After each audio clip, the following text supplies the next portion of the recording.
Baik, assalamualaikum warahmatullahi wabarakatuh.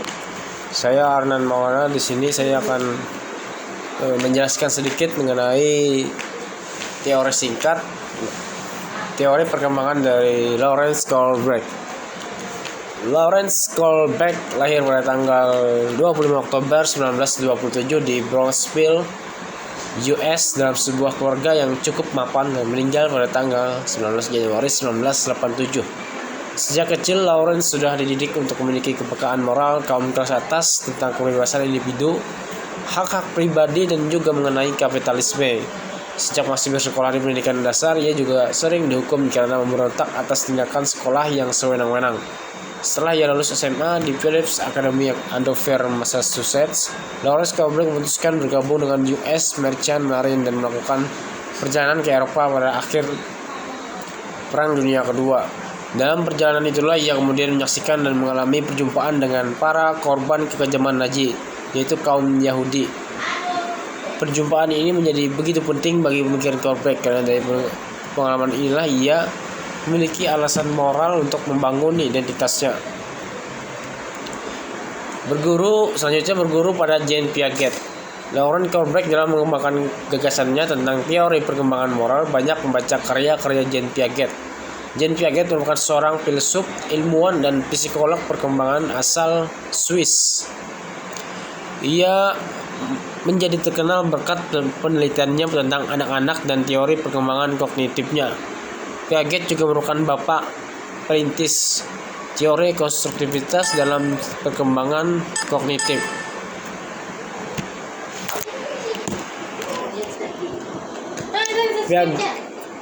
Piaget membagi penalaran moral ke dalam 3 tahap. Yang pertama, amoral.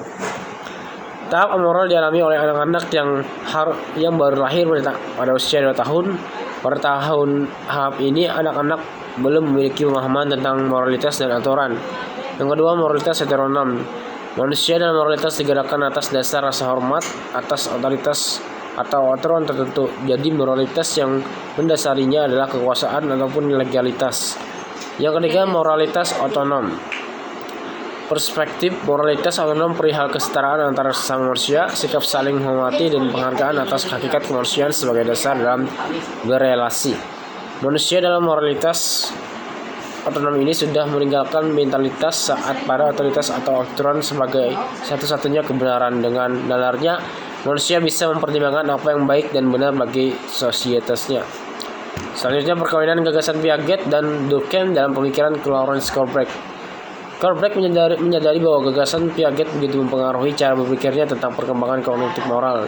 Bagi Kohlberg, benarlah adanya fakta bahwa seorang anak akan mengalami perkembangan kognitif dalam tahapan-tahapan yang baku. Sejalan dengan perkembangan kognitifnya ini, pendalaman moral dari anak tersebut juga akan berkembang. Kohlberg memiliki anak-anak sebagai filsuf moral. Anak-anak secara sadar dan aktif mulai membangun dunianya, memahami realitasnya, dan memberikan penilaian atas kesehariannya.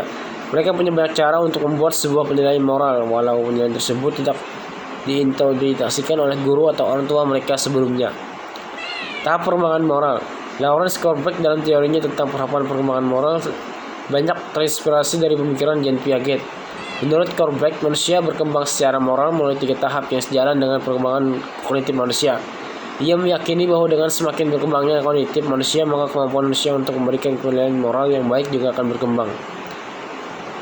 Kohlberg membagi proses perkembangan moral manusia dalam 3 tahapan, yaitu tahap prakonvensional, tahap konvensional, dan pasca konvensional. Yang pertama prakonvensional. Pada tingkatan ini, anak bersikap responsif terhadap label-label kultural tentang apa yang baik dan buruk. Yang kedua, konvensional. Dalam tingkatan ini, kebaikan dilihat sejauh anak bisa melakukan apa yang diharapkan oleh orang lain. Tingkatan ini bisa juga disebut tingkat konformitas. Yang ketiga, pasca konvensional. Pada tingkatan ini, manusia memelihara moralitas yang ia terima sendiri. Moralitas bagi manusia di tingkat ini tidak lagi berasal dari ucapan orang ataupun hukum yang berlaku. Selanjutnya, metode pendidikan moral Kohlberg. Teladan moral menurut Shinari dan Samuelson. Salah satu pendidikan moral Kohlberg yang kurang dikenali adalah teladan moral. Bagi Kohlberg, keteladanan moral merupakan hal yang sangat penting dalam pendidikan dasar untuk anak, karena nilai-nilai moral hanya menjadi hidup dalam sikap manusia. Dari keteladanan ini anak bisa belajar tentang contoh moralitas yang sebenarnya. Dengan memberikan keteladanan moral, para pendidik moral mewujudkannya prinsip-prinsip moral sehingga dapat dengan mudah dipahami oleh aspek rasional anak. Kritik atas pemikiran Lawrence Kohlberg. Salah satu kritik yang disampaikan oleh Roger R. Hawk mengenai gagasan Kohlberg adalah inkonsistensi antara perkembangan kognitif moral seseorang dengan perilakunya. Belum bisa dipastikan bahwa tingkat perkembangan moral anak dapat menjamin kualitas perilaku moralnya. Tentu masih ada faktor lain yang mempengaruhi perilaku moral manusia. Sekian dari saya, jika ada kesalahan mohon maaf. Wassalamualaikum warahmatullahi wabarakatuh.